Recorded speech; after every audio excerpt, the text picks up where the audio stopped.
partilhasse connosco, porque, enfim, a Ana já viveu muitas coisas, já sentiu muitas coisas, mas este episódio eu penso que é muito forte até para si e esclarecedor para quem está lá em casa.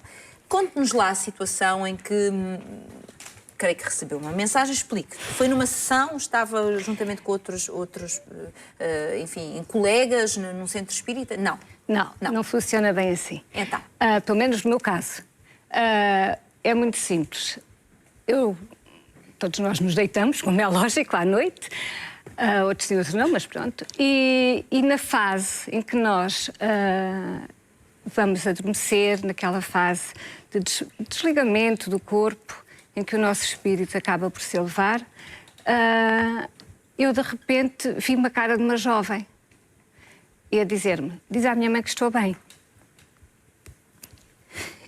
Assim, eu costumo um pouco falar disto porque mexe muito com as minhas emoções, porque acho que se eu como mãe e se um filho partisse tão cedo, eu estaria triste, estaria preocupada e o facto de ter visto aquela criança que eu nunca tinha visto, não sabia quem era sequer, meu nome, mexeu um bocadinho comigo, porque como mãe acho que todas nós quando perdemos eu felizmente nunca perdi, eu oxalá não venha a perder, mas é diferente, pronto.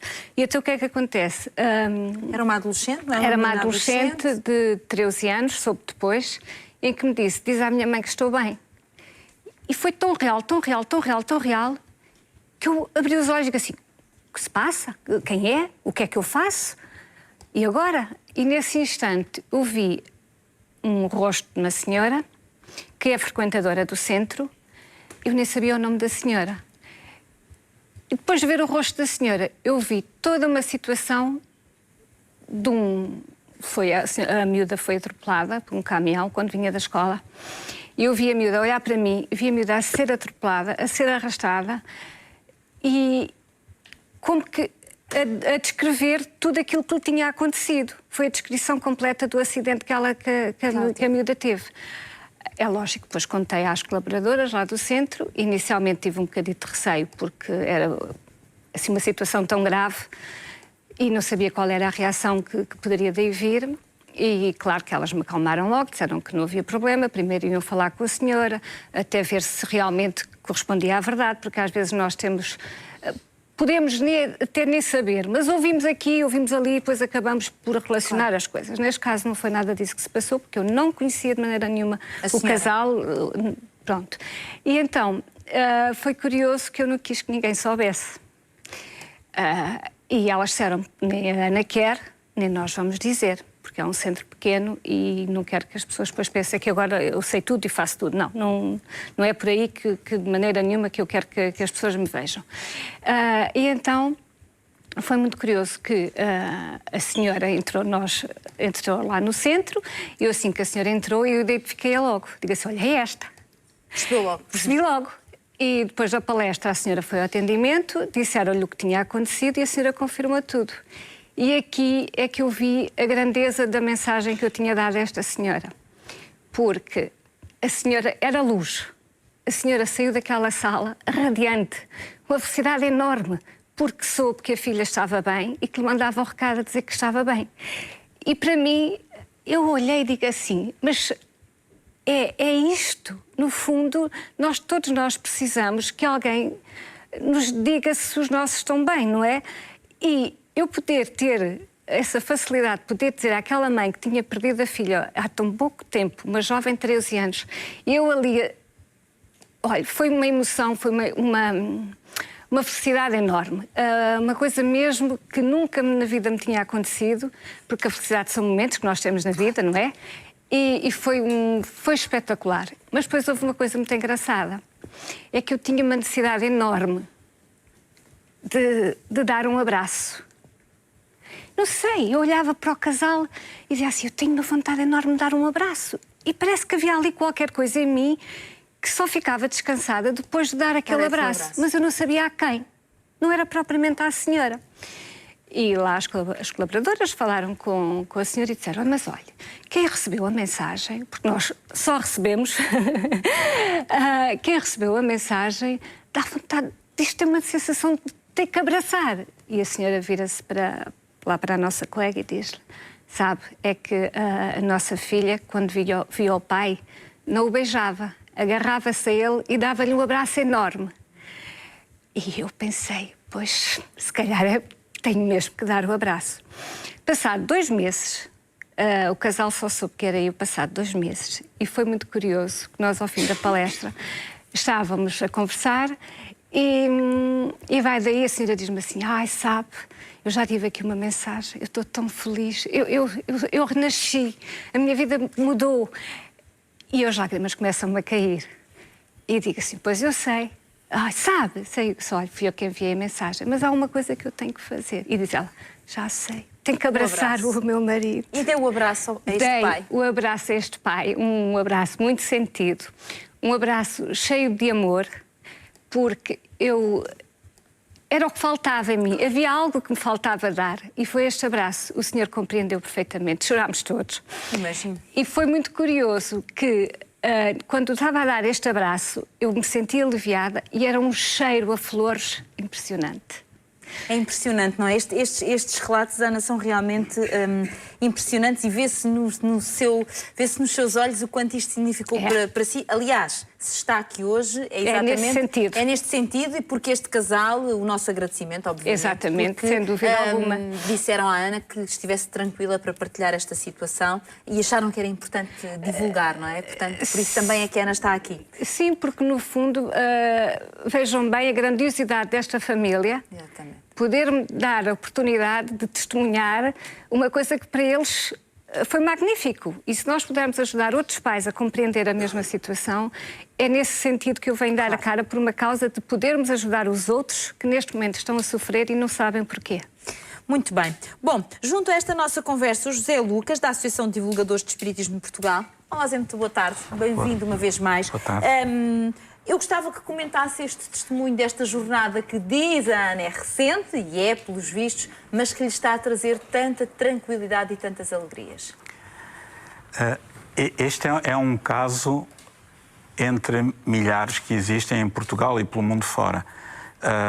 Infelizmente, são poucas as pessoas que têm a coragem de dar a cara e de contá-los como a Ana fez. E isso é importante, que as pessoas comecem a ter a abertura de espírito para partilhar as suas experiências chamadas extrafísicas. Outra coisa que era importante referir é que a doutrina espírita ou espiritismo não tem por objetivo receber mensagens dos familiares que já faleceram. Vai muito mais além, tem por objetivo a melhoria íntima do ser humano. O que acontece foi que no processo em que a Ana está, que é do desabrochar da sua mediunidade, em vários tipos de mediunidade, os espíritos amigos, para fazerem com que ela se sentisse segura na sua mediunidade, mais confiante, e simultaneamente aproveitaram as suas características para auxiliar aquela mãe que tinha méritos, e a filha, né? E então mostraram-lhe como se fosse uma ideoplastia, como se fosse num painel, num ecrã, mostraram-lhe todo o acidente para conseguir-se identificar os personagens. E isto é tão comum de acontecer hoje em dia que espanta-me como é que ainda há pessoas que dizem que não voltou ninguém do além para contar como é, quando eles voltam todos os dias do além. Porque hoje em dia está provado cientificamente que a vida continua para além da morte. E das coisas que mais incómodo me traz é as pessoas que dizem que isso não existe, não pesquisarem. Aliás, a física quântica matou o materialismo. Diz que a matéria não existe, vindo de encontro às teses espíritas de há 157 anos. Existe energia coagulada, energia em vários estados da matéria. Então é muito importante, não é que as pessoas sejam espíritas, isso não tem valor nenhum. O que importa é que se passa às pessoas esta ideia da imortalidade, da reencarnação, de que nós somos consequência daquilo que fomos ontem e que seremos consequência amanhã do que formos hoje, de que os nossos familiares não morreram, apenas mudaram de casa.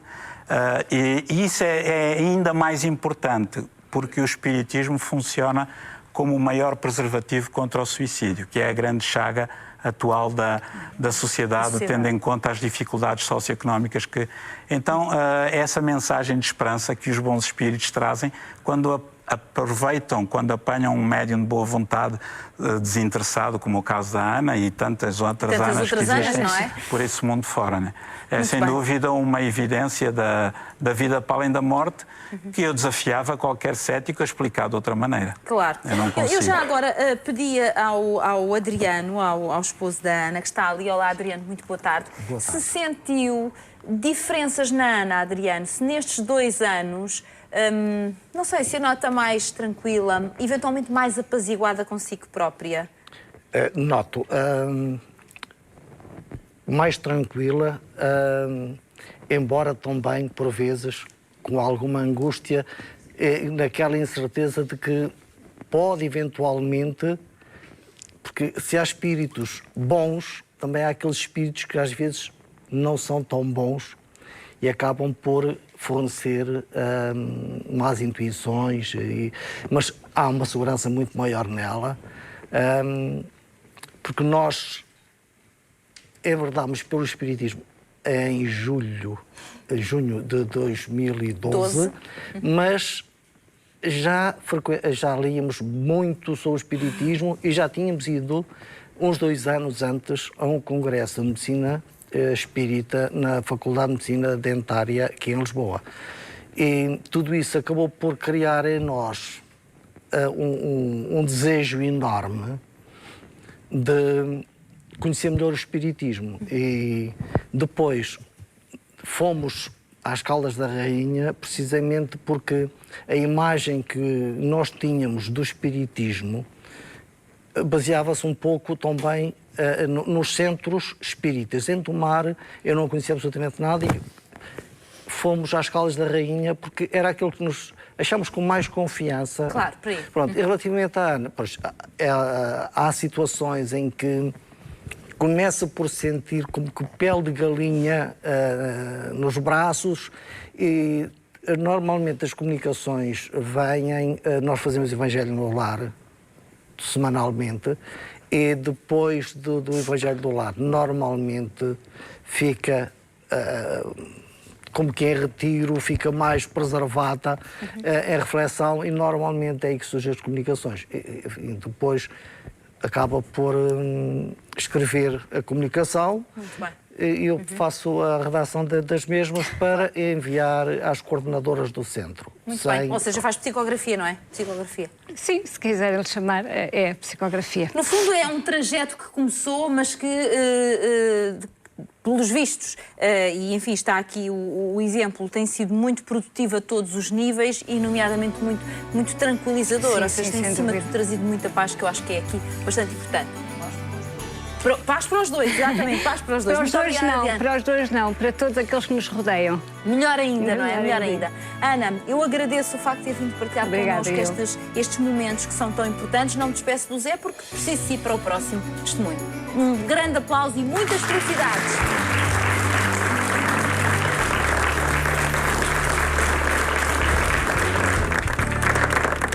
Olá, Manel, muito boa tarde. Fátima, muito boa tarde. Boa tarde. Manel, vamos falar aqui do calcium.